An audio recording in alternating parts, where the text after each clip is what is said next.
எனக்கு யாருமே மரியாதை குடுக்கல. என்னை எல்லாருமே அவமானப்படுத்துறாங்க. நான் எந்த பக்கம் போனாலும், யாருக்கு என்ன நல்லது செஞ்சாலும், ஆனா எல்லாருமே என்ன ஒரு குற்றவாளி மாதிரி தான் பார்க்குறாங்க. இதனால என்னோட லைஃபே ரொம்ப ஸ்பாயில் ஆன மாரி இருக்கு. நான் லைஃப் வாழ முடியுமான்னே தெரியல. இப்படியான ஒரு ரொம்ப நெகட்டிவான ஒரு ஃபீல் உங்களுக்கு இருக்குன்னா, அப்ப நான் சொல்ற ஒரு விஷயத்த ஃபாலோ பண்ணுங்க. உங்களால கம்ப்ளீட்டா வெளிய வர முடியும்.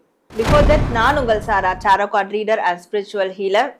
உங்களுக்கு நீங்க எவ்வளோ ரெஸ்பெக்ட் குடுக்குறீங்க அப்படின்றது தான் இங்க விஷயமே. ஏன்னா, நம்ம எல்லாருமே வந்து மத்தவங்கள நம்மள அப்ரிஷியேட் பண்ணணும். மத்தவங்க என்ன நெனைப்பாங்களோ, மத்தவங்க நம்மளுக்கு மரியாதை குடுக்கணும். இல்ல மத்தவங்களுக்கு நாம மரியாதை குடுக்கணும். அதுதான் நல்ல பழக்கம். இப்படியான விஷயங்கள சொல்லி சொல்லியே, பழகி பழகியே செல்ஃப் ரெஸ்பெக்ட், சுயமரியாதை அப்படின்றத நம்ம இழந்துட்டு தான் நம்ம வாழ்ந்துட்டு இருக்கோம் இல்லையா? ஒரு பாயிண்ட்டுக்கு மேல நம்ம ஒண்ணுமே இல்ல அப்படின்ற மாதிரியான ஒரு நிலை ஏற்பட்டுரும். அந்த நிலையில தான் இப்ப நீங்க இருக்கீங்கன்றபோது, அப்போ உங்க செல்ஃப் ரெஸ்பெக்ட் தான் அதுக்கு ஒரு முக்கியமான விஷயமே. நீங்க செல்ஃப் ரெஸ்பெக்ட்ட மட்டும் தான் மெயின்டெயின் பண்ணணும். மத்தவங்க ரெஸ்பெக்ட்ட பார்த்தீங்கன்னா, உங்க செல்ஃப் ரெஸ்பெக்ட்ட குறைச்சுக்கிட்டீங்கன்னா, கண்டிப்பா மத்தவங்க உங்கள மதிக்க மாட்டாங்க. அப்போ உங்கள அவமானப்படுத்தினவங்க கூட உங்கள மதிக்கணும் அப்படின்னா, நீங்க ஃபர்ஸ்ட் உங்கள மதிங்க. இன்னில இருந்தே உங்கள மதிக்க ஆரம்பிச்சுருங்க.